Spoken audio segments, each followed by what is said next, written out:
Shalom, shalom. Que Dieu vous bénisse abondamment. Il faut que tu saches ceci, mon frère, ma soeur. On ne se marie pas pour être heureux. Je répète, on ne se marie pas pour être heureux, mais on se marie pour rendre heureux. C'est l'une des souffrances des foyers. Si tu te maries pour être heureux, tu seras malheureux. Mais marie-toi pour chercher à rendre ton conjoint heureux. Quand il sera heureux, c'est alors que toi tu seras heureux. Retiens ça bien. Et lorsque tu pries pour te marier, demande à Dieu de te donner un homme ou une femme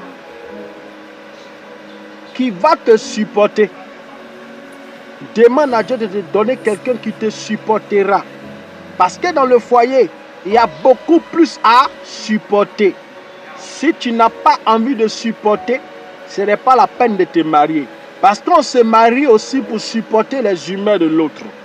On se marie pour supporter le mauvais caractère de l'autre, en attendant que la personne changera. C'est là aussi une souffrance. La personne a un caractère bizarre, mais tu t'es marié, tu fais comment? Tu supportes. Si tu n'as pas l'esprit pour supporter, ne te marie pas. Sinon, tu divorceras. Aujourd'hui, les gens divorcent beaucoup. Pourquoi? Ils n'ont pas l'esprit pour supporter. Ils pensent qu'on se marie pour être heureux. Alors il vient, il dit je serai heureux. Et il est étonné qu'il n'est pas heureux. Tu dois d'abord être heureux avant de te marier. C'est la joie que tu as là que tu as communiqué à ton conjoint. Tu comprends? Et si tu arrives à adopter cette attitude, ton foyer sera en paix. Quand on est dans le foyer, la souffrance c'est que tu dois pardonner tout. L'amour pardonne tout, l'amour espère tout. L'amour doit tout supporter. Si tu n'es pas prêt à supporter et pardonner tout, tu n'es pas prêt à avoir un cœur tolérant, ne te marie pas. Reste célibataire. Quand on se marie, on ne fait plus ce qu'on veut. Quand tu es célibataire, tu dors où tu veux. Tu sors. Là où la nuit t'a trouvé, tu dors. Tu n'as pas de compte à rendre à quelqu'un. Mais quand tu es marié, tu n'iras pas là où tu veux. Tu ne feras pas tout ce que tu veux. Tu ne vas pas t'habiller comme tu veux. Ça aussi, c'est une souffrance. Mon frère, si tu n'es pas encore prêt, ma soeur, tu n'es pas encore prête, reste célibataire. Le mariage, c'est pour les guerriers. C'est pour les guerriers. Et c'est pour les bêtes. Quand on se marie, on a décidé de devenir bête. Parce qu'entre vous deux là, il y a un qui doit être bête. Si vous deux, vous êtes intelligents, vous n'allez pas vous en sortir. Un doit être bête, ça veut dire quoi? Il y a un qui va supporter l'autre plus que l'autre. Que Dieu vous bénisse. Courage aux célibataires qui cherchent à se marier. J'ai découvert dans le mariage qu'il y a des gens qui cherchent à sortir du mariage pendant que les célibataires cherchent à rentrer dans le mariage. Mais ne cherchez pas à sortir du mariage, restez dedans.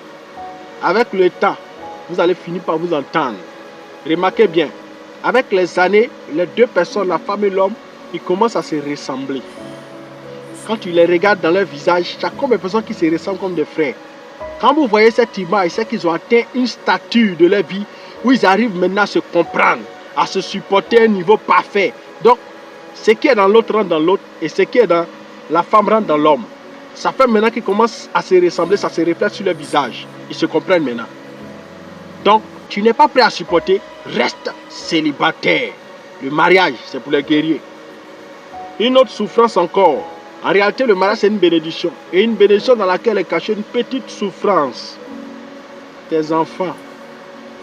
Si tu es marié, mon frère, tu es marié, ma soeur, ou même si tu comptes te marier, oublie-toi, tu n'existes plus. Tu es un mort vivant. Ta vie ne t'appartient plus, tu appartiens à tes enfants. Ta vie ne t'appartient plus, tu appartiens à ta femme. Tu feras les choses en fonction de tes enfants. Toi qui n'es pas encore mature, ne te marie pas. Parce que tes enfants, tu vivras pour eux. Tu les supporteras, tu les éduqueras et tu t'occuperas de toute ta vie. Mais quand tu es célibataire, tu ne souffres pas beaucoup. Tu ne t'occupes pas de quelqu'un. Tu vis ta vie comme tu veux. Tu fais tout ce que tu veux. Mais quand tu t'es marié, tu t'occuperas de tes enfants jusqu'à ta mort. Ça, c'est aussi là encore une autre souffrance, mais qui est en réalité une bénédiction.